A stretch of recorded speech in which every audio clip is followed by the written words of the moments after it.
Callisthenes of Olynthus, Greek, kappa alpha lambda lambda iota sigma theta epsilon mu eta sigma, c. 360–328 BC, was a Greek historian. He was the son of Hero, the daughter of Proxenus of Artanius and Erimnista, which made him the great-nephew of Aristotle by his sister Erimnista. They first met when Aristotle tutored Alexander the Great. Through his great-uncle's influence, he was later appointed to attend Alexander the Great on his Asiatic expedition as a professional historian. Asiatic expedition. Fate. During the first years of Alexander's campaign in Asia, Callisthenes showered praises upon the Macedonian conqueror. As the king and army penetrated further into Asia, however, Callisthenes' tone began to change. He began to sharply criticize Alexander's adoption of Persian customs, with special scorn for Alexander's growing desire that those who presented themselves before him perform the servile ceremony of proskynesis.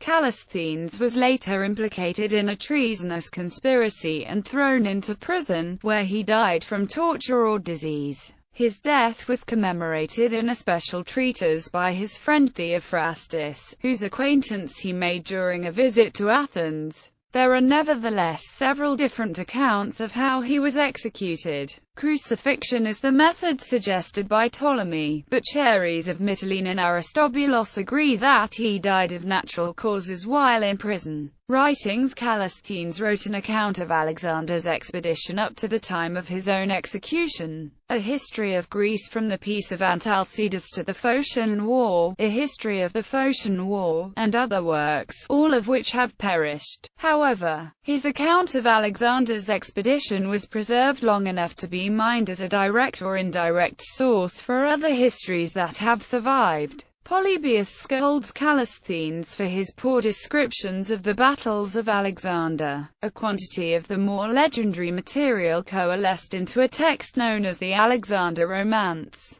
The basis of all the Alexander legends of the Middle Ages originated during the time of the Ptolemies, but in its present form belongs to the 3rd century AD. Its author is usually known as Pseudo-Callisthenes, although in the Latin translation by Julius Valerius Alexander Polemius it is ascribed to a certain Aesopus. Aristotle, Antisthenes, Zacritus and Arrian have also been credited with the authorship. There are also Syrian, Armenian and Slavonic versions, in addition to 4 Greek versions in the Middle Ages. Valerius's translation was completely superseded by that of Leo, archpriest of Naples in the 10th century, the so-called Historia de Prelieser.